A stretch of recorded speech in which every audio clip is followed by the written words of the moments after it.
or yet to be mined. And just see, it is like this algorithm. Now, as I said that it is all through computer system. Algorithm is set in such a manner that last Bitcoin will be mined in the year 2140. But more and more you mine those coins, okay, more complex equation it becomes. So kaise hota hai, how it works, I'll show you.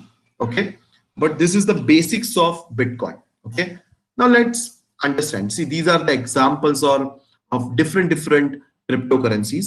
So Bitcoin started it first, but you have Bitcoin, then you have Ripple, then you have all others, XRP, all such, okay, other such currencies, Ethereum. Okay, this is Ethereum, the central one is Ethereum, the left hand you can see Bitcoin, Ethereum, and the Ripple. It is shown as XRP, and you can see the market cap also of all these cryptocurrencies. Let me tell you, students, it was the highest invested asset in the year 2020 during the COVID lockdown.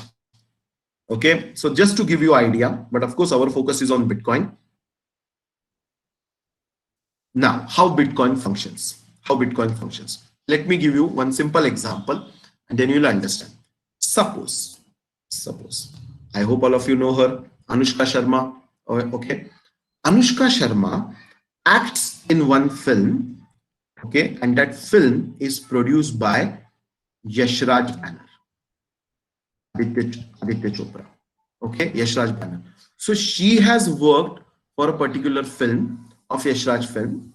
Okay, and Yashraj Banner or Yashraj Films, that means Mr. Aditya Chopra, is supposed to make payment to her. Now here how it works, and assume that both are on, say, Bitcoin net. So Aditya Chopra will make entry in that distributed ledger. He will make entry in that distributed ledger. Okay, that payment is made. Okay, and that can be seen by outsiders and even by Anushka. But there is a hinge. We need somebody to confirm that actually Aditya Chopra has Bitcoins, in which he can make payment to Anushka Sharma. Okay, now here the person who comes into picture, okay, or a person who confirms that yes, this transaction is legitimate and the payment will be made or payment is made from Aditya Chopra's side to Anushka Sharma. That person in the Bitcoin terminology is called as miner. That person in the Bitcoin terminology is called as miner. Just see, okay, that miner confirms that yes, this transaction is legitimate, payment is made and the payment is received. That miner, say in our case, is Virat. Okay, now what miner does exactly, understand. Okay, see this, how the mining takes place. As you can see here, that the picture is symbolic one, of course, that they are mining the Bitcoin as they are just 21 millions. Okay, see, the miner is a person who solves the critical equation between two users. As I said, it is going to be more and more difficult to mine each and every single Bitcoin, as 90% is already done and the last Bitcoin will be mined in the year 2140. बहुत time है उसको. Okay, so every time the equation becomes tougher and tougher. Okay, so this miner, and don't be under impression when I said that a miner solves the equation, that means he takes a paper and pencil and solves. A high level advanced mathematical knowledge is required, and high level high speed processing computers are required to mine the coin. Okay, so the miner is a person who solves the critical equations between two users of Bitcoin, and what he gets as a reward, he gets Bitcoins only. Okay, if he solves that successfully, he also gets some Bitcoins. Okay, maximum time for transaction is 10 minutes in Bitcoin. So to solve this, as of today also in Bitcoin net, it happens in between, it takes at the most 10 minutes. But let me tell you, the other two currencies which I shown you, Ethereum or Ripple, in case of Ethereum, it is in the range of 3 to 4 minutes. In case of Ripple, it is few seconds also. But still, the Bitcoin has a higher, I would say, authenticity or acceptability among those who use cryptocurrency. Among those who use cryptocurrency. Now, how this mining work happens, okay, that we are going to learn. For each transaction, a block is created. For each transaction, block is created, transaction block. And okay, A has paid money to B, B has paid to C, or whatever it is created. And series of such transactions are called blockchain. Okay. Now we are going to learn how this blockchain actually operates. Okay, see this. To understand how blockchain operates, let us go through the following video. I'm going to show you one video as it requires, see, it is not very easy for us to solve the equations. It requires highly advanced knowledge of computer science and advanced mathematics. Okay. Now I'll just go for a stop share here and I will show you the video. Okay. Just give me a minute, students. I'll show you the video.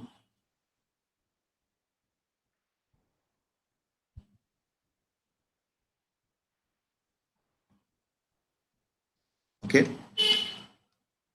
If you don't, or let's say if voice of the video is not clear, please let me know, but it should be now. Blockchains are incredibly popular nowadays. But what is a blockchain? How do they work? What problems do they solve? And how can they be used? Like the name indicates, a blockchain is a chain of blocks that contains information. This technique was originally described in 1991 by a group of researchers and was originally intended to timestamp digital documents so that it's not possible to backdate them or to tamper with them, almost like a notary. However, it went by mostly unused until it was adapted by Satoshi Nakamoto in 2009 to create the digital cryptocurrency Bitcoin. Now, a blockchain is a distributed ledger that is completely open to anyone. They have an interesting property. Once some data has been recorded inside a blockchain, it becomes very difficult to change it. So how does that work? Well, let's take a closer look at a block. Each block contains some data, the hash of the block, and the hash of the previous block. The data that is stored inside a block depends on the type of blockchain. The Bitcoin blockchain, for example, stores the details about a transaction in here, such as the sender, receiver, and the amount of coins. A block also has a hash. You can compare a hash to a fingerprint. It identifies a block and all of its contents, and it's always unique, just as a fingerprint. Once a block is created, its hash is being calculated. Changing something inside the block will cause the hash to change. So in other words, hashes are very useful when you want to detect changes to blocks. If the fingerprint of a block changes, it no longer is the same block. The third element inside each block is the hash of the previous block. And this effectively creates a chain of blocks, and it's this technique that makes a blockchain so secure. Let's take an example. Here we have a chain of 3 blocks. As you can see, each block has a hash and the hash of the previous block. So block number 3 points to block number 2, and number 2 points to number 1. Now the first block is a bit special. It cannot point to previous blocks because, well, it's the first one. We call this block the genesis block. Now let's say that you tamper with the second block. This causes the hash of the block to change as well. In turn, that will make block 3 and all following blocks invalid because they no longer store a valid hash of the previous block. So changing a single block will make all following blocks invalid. But using hashes is not enough to prevent tampering. Computers these days are very fast and can calculate hundreds of thousands of hashes per second. You could effectively tamper with a block and recalculate all the hashes of other blocks to make your blockchain valid again. So to mitigate this, blockchains have something that is called proof of work. It's a mechanism that slows down the creation of new blocks. In Bitcoin's case, it takes about 10 minutes to calculate the required proof of work and add a new block to the chain. This mechanism makes it very hard to tamper with the blocks because if you tamper with one block, you'll need to recalculate the proof of work for all the following blocks. So the security of a blockchain comes from its creative use of hashing and the proof of work mechanism. But there is one more way that blockchains secure themselves, and that is by being distributed. Instead of using a central entity to manage the chain, blockchains use a peer-to-peer network and everyone is allowed to join. When someone joins this network, he gets a full copy of the blockchain. The node can use this to verify that everything is still in order. Now, let's see what happens when someone creates a new block. That block is sent to everyone on the network. Each node then verifies the block to make sure that it hasn't been tampered with. And if everything checks out, each node adds this block to their own blockchain. All the nodes in this network create consensus. They agree about what blocks are valid and which aren't. Blocks that are tampered with will be rejected by other nodes in the network.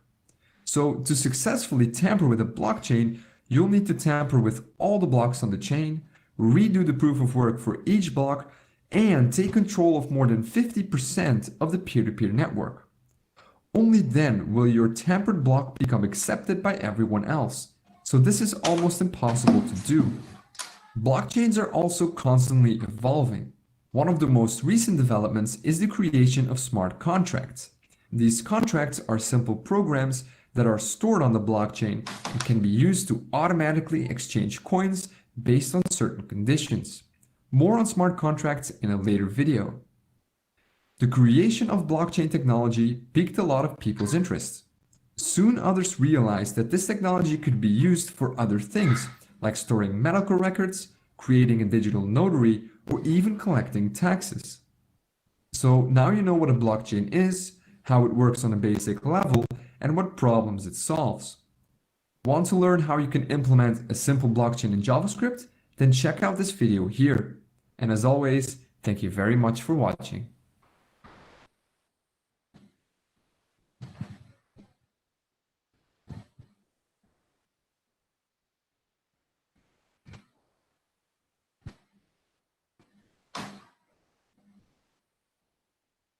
So I hope all of you have understood what do you mean by blockchain and how it works. Let's continue with our presentation.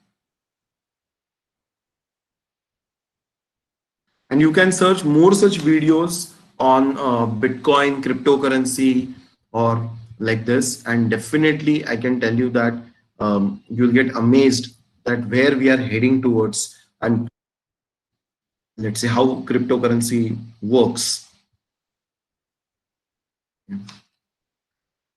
So we talked about the blockchain. Now understand, students, let's come to let's say India as far as cryptocurrency is concerned. Cryptocurrency in India has its own history. It had a lot of ups and downs in India, okay, and still I can't say that it got settled, okay. But just to give you idea how difficult mining of one Bitcoin is, okay, and you can search right now also in Google. You know how much one Bitcoin is equal to Indian rupees? Anyone? Let's say It's something around like 36 lakhs right now. yes, it is almost if you precisely search, okay, and I searched it in the morning because we had a lecture in the evening. It is one Bitcoin is equal to 34,86,574.21. Just imagine. And few days back means hardly 10 days back, it was somewhere near to 24 lakhs. So just imagine kind of growth it has, okay, in cryptocurrency. As far as Bitcoins is concerned, of course, other currencies, other cryptocurrencies, they have their own exchange rates. So crypto exchanges were operational in India since 2013. Okay, so 2008 Satoshi Nakamoto wrote the paper. 2013 the crypto exchanges were operational in India. Okay, but in April 2018 RBI did freeze crypto industry from banking system. Okay, freeze the crypto system. Now, this was not a direct ban, but an indirect ban. Now, what do you mean by freezing the crypto industry from banking system? RBI issued a circular or kind of order that crypto exchanges should not be allowed Indian banking system for making payments. Like just now, I asked you that for one Bitcoin, how much INR? Okay, so 34 lakhs. So for that, the banking system is required, okay, to convert or firstly to invest, okay.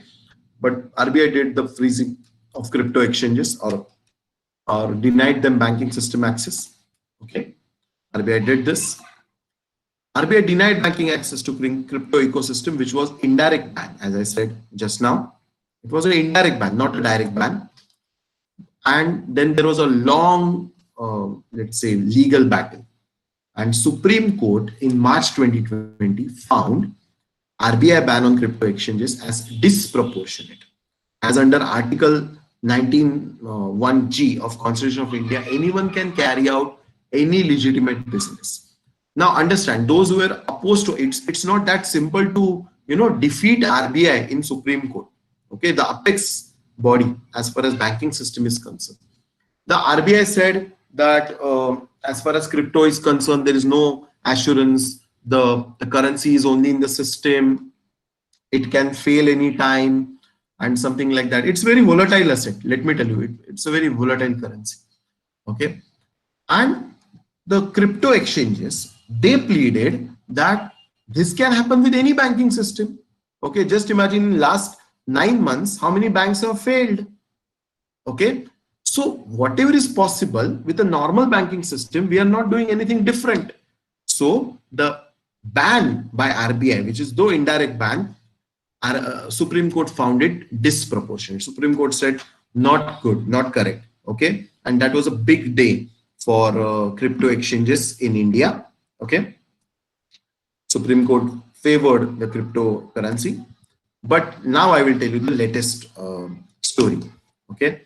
After this decision in the last year, and then we had a COVID period, in the latest decision taken by the government, means how much latest, you can see the date also, 25th January 2021. We are in the March or the first week of March. Okay. 25th January, within, I would say just a month ago. Okay. Government is going to put ban on all cryptocurrency in India and introduce its own digital currency. Okay, so even government realized importance of cryptocurrency, and they are going to issue their own digital currency, for which bill will be shortly presented in the parliament. Now again there will be, I can assure you, again there will be a legal battle. Okay, because they will say, okay, you have your own cryptocurrency, that is fine, but even we can have, because these cryptocurrencies, be it let's say Bitcoin, Ethereum or Ripple, they're not governed by any country, and that is the beauty of this currency. Okay, that is the beauty of this currency. Okay, so this is the history of cryptocurrency in India. Now just one picture for all of you of one crypto exchange which is functional in India, that is CoinSwitch Kuber. Okay, CoinSwitch Kuber, it is very user friendly, I would say, app or portal. Okay, where you can easily, as you can see here, see Indian rupee, Bitcoin, Ethereum, Litecoin, like that. Okay, and the safety norms are very good. Unless the user provides a KYC norms like Aadhaar card, PAN, and everything like that, he is not allowed to trade on this. The minimum starting point with which you can start is just ₹100. Anytime you can withdraw your money also. Now, please don't be under impression that I'm trying to endorse it or anyway I'm linked with it, but just to give you idea how the things are functioning in India. Okay, I have given you the picture of this interface of CoinSwitch Kuber, which is a leading crypto exchange in India. Okay, but understand, students, as you can see the title of the slide, concerns. See, Bitcoin is a very volatile, or Bitcoin, or for that matter cryptocurrency, is very volatile asset. Okay, as we have seen that a huge growth. Okay, anytime it may fall down also. So always my simple advice to all of you, may not be today, you might invest in cryptocurrency tomorrow, Okay, and as I said, Bitcoin. Why I'm talking about Bitcoin, because that was a beginning of cryptocurrency. In the beginning of year 2020, there were 2,000, more than 2,000 cryptocurrencies were available on internet. But the concern is like that. As I said, it is very volatile. The second thing is there is no underlying asset. There is no underlying asset. Like when you invest in gold, when you purchase gold, you have gold. You have gold readily available. Okay. When you purchase in a real estate, you can say that, okay, this is my investment, but there is no underlying asset in Bitcoin or cryptocurrency. Okay. Everything is through those mathematical equations. Okay.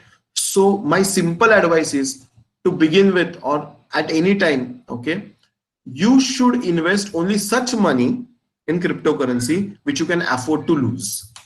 Are you getting me what I'm saying? Don't do it like that you borrow money from bank and invest in Bitcoin. Don't do that. Don't do that. Okay. But at the same time, there are some serious concerns over Bitcoin. Very serious concerns. Now, which are they? And all of us must be aware about that also, and why government is against cryptocurrency. They are also right. It is not just like a threatening to the banking system, but there are other things also. Like cryptocurrency basically is used in the darknet. I hope all of you are aware. All of you have heard this concept called as darknet. Okay, such part of internet which is not revealed to the world, and we don't even understand what goes there. Okay, so it is used in the darknet basically because Bitcoins or cryptocurrency has not yet got that much acceptability in the society, not only Indian society, throughout the world. Still it is considered as a niche product. Okay, so mainly used in darknet, and used for what? Just see this. Used for what? Let's say drug trafficking. Okay, the drug peddlers. I'm not saying the local drug peddlers, but the international drug peddlers. They have started accepting payments in Bitcoins. Okay, so drug trafficking is the one major concern for the entire world. Okay, second thing, as you can see here, illegal arms deal. As you can see in this picture, for illegal arms deal, again, the Bitcoins or cryptocurrency is used.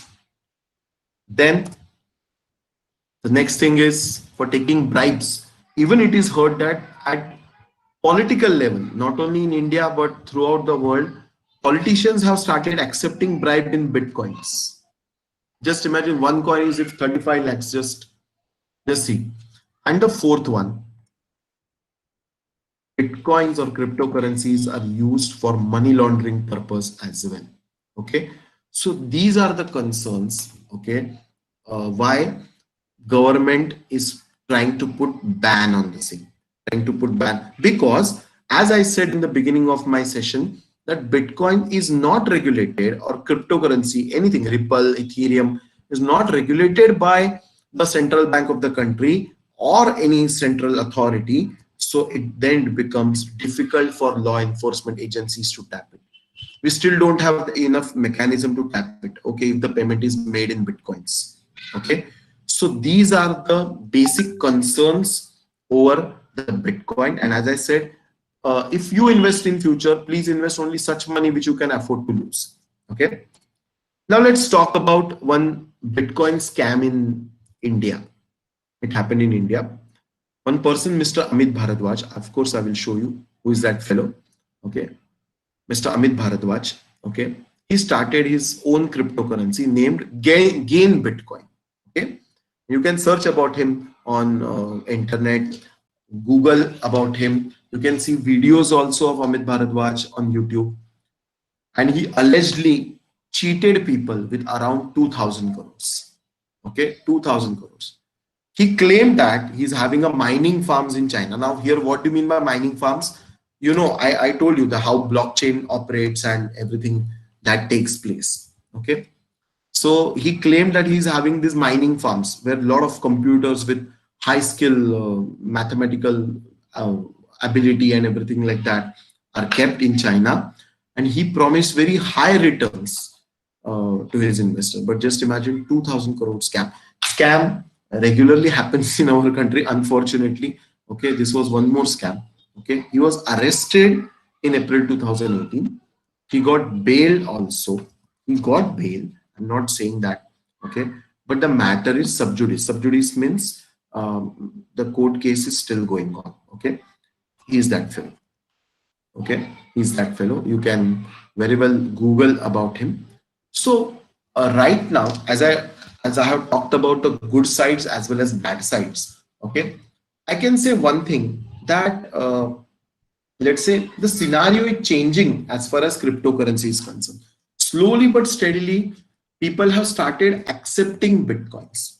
Okay, they have started accepting bitcoins, and it is like that means I would say that PayPal, which is the biggest payment gateway now, like when you make payment online, there's a payment gateway. PayPal is the biggest payment gateway in the world. They have also added feature of cryptocurrency or bitcoins in their app. Okay, once upon a time, chief of JP Morgan, okay, he said in 2000, not far, maybe in 2016 or 17, that Bitcoin or cryptocurrency is a scam. But today, I would like to tell you that JP Morgan has opened, okay, corporate accounts for crypto exchanges of Bitcoin. Okay, so scenario is changing. Okay, but still, let's say it has not happened, or it is not a scenario that you go to next door shop to purchase bread and egg or even a grocery or a vegetable, and you ask that fellow, I'll make payment in Bitcoin. That scenario has not yet happened, but nothing is impossible, and the day is not far when this will happen. When this will happen. Okay. So thank you very much, students. I hope in this limited time, I could tell you something about Bitcoin in nutshell. Over to you, ma'am. Hello. Ma'am, should we have a 5 minutes question answer session if any would like to ask questions? Yes, I don't any know. I don't know. doubts? I don't know. Yes. Students, please go ahead. If you have any doubt, any query, any questions, please you can come forward, unmute your mic and ask the questions to sir. Yes. Actually, my question was Yes. that it is said that whenever the price of the Bitcoin rises, the price of the alternate coins decreases. Why it happens, sir? What? Can you repeat? Can you repeat? There was. Okay, yes. Yeah. Yes, whenever the price of the Bitcoin increases, whenever it makes a new all-time high, the price of the other alternate coins, altcoins, it gets decreases. For Altcoin. example, we have, Like yes, currency. See, it is as simple as that. It is a demand supply thing, right? Hello, demand supply. Suppose the demand for that is high. That means you need to spend more money to purchase one Bitcoin, correct?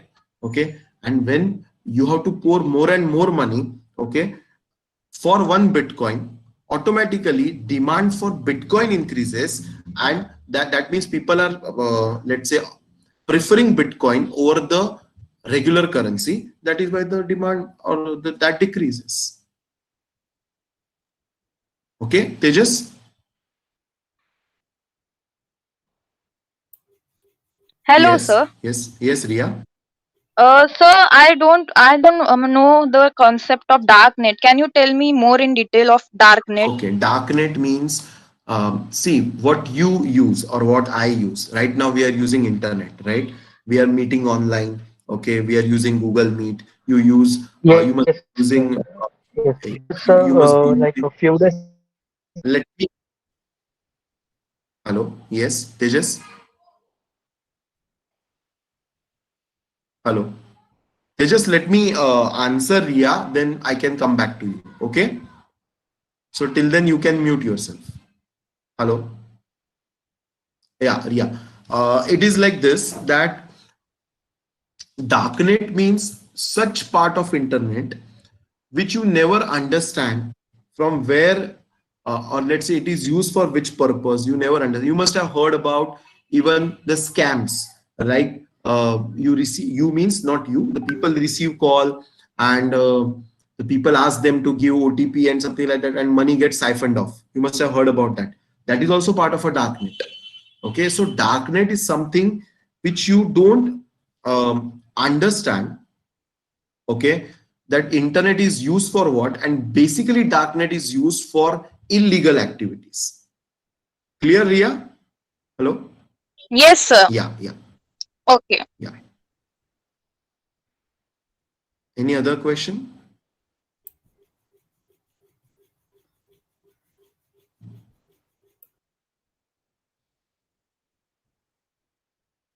Students, if you have questions, you can ask me. Tejas, have you got your answer? Yes, Tejas yes. Patil? I answered his question. He has sent it in chat box also. Yes, yes, Okay, yes. all right. Any other students would like to ask?